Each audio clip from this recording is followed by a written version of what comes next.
Ration அட்டைக்கு வெளியான மிகவும் முக்கிய அறிவிப்பு. அதாவது தமிழகத்தில் பொங்கல் பண்டிகை இன்னும் 3 வாரத்தில் வர உள்ளது. அதற்கென மக்கள் இப்போது இருந்தே தயாராகி வருகின்றனர்.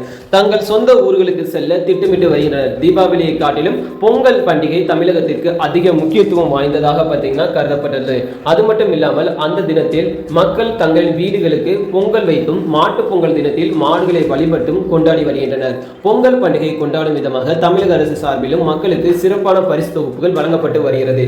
அந்த வகையில் இந்த ஆண்டு பரிசு தொகுப்பு வழங்கப்பட உள்ளது. இந்த ஆண்டு பொங்கல் பரிசு தொகுப்பில் ரேஷன் கார்டு வைத்திருக்கும் குடும்பங்களுக்கு 3 சிறப்பு பொருட்கள் இடம்பெற உள்ளது. இது குறித்து கூடுதல் விவரங்கள் தமிழக அரசில் விரைவில் அறிவிக்க உள்ளது. இதற்கென ஏற்பாடுகள் தீவிரமாக நடைபெற்று வருகிறது. இந்த தொகுப்பில் ஒவ்வொரு குடும்பங்களுக்கும் பொங்கல் கொண்டாட தேவையான பணம் மற்றும் உணவுப் பொருட்கள் வழங்கப்பட உள்ளது. தமிழகத்தில் பொங்கல் பண்டிகையை கொண்டாடும் வகையில் ரேஷன் கடைகளில் சிறப்பு பொருட்கள் கொண்ட பொங்கல் பேக்கேஜ்கள் வழங்கப்பட உள்ளது. இந்த பேக்கேஜ்கள் அரிசி, சர்க்கரை மற்றும் பிற உணவுப் பொருட்கள் உட்பட 15க்கும் மேற்பட்ட பொருட்கள் இடம்பெற்றுள்ளனர். உணவுப் பொருட்கள் தவிர மக்களுக்கு 1000 ரூபாய் பணமும் வழங்கப்பட உள்ளது. கொரோனா நோய் தொற்று பிறகு பொங்கல் தொகுப்பில் இந்த பணம் வழங்கப்படுகிறது. அதற்கு முன்பு வரை பணம் இல்லாமல் பொங்கல் பரிசு தொகுப்பு வழங்கப்பட்டது. இந்த ஆண்டு பொங்கல் பரிசுடன் மகளிர் உரிமை தொகையும் கிடைக்கும் என்று எதிர்பார்க்கப்படுகிறது. இதனால் 1000 ரூபாய்க்கு பதிலாக 2000 ரூபாய் கிடைக்கும் என்று கூறப்படுகிறது. தமிழகத்தில் உள்ள பெண்களுக்கு ஒவ்வொரு மாதமும் 1000 ரூபாய் உதவித்தொகை வழங்கப்பட்டு வருகிறது.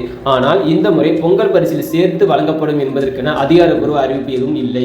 அதே போல ஒவ்வொரு ஆண்டும் பொங்கல் பண்டிகை முன்னிட்டு மக்களுக்கு இலவச வேட்டி சேலைகள் வழங்கப்பட்டு வருகிறது.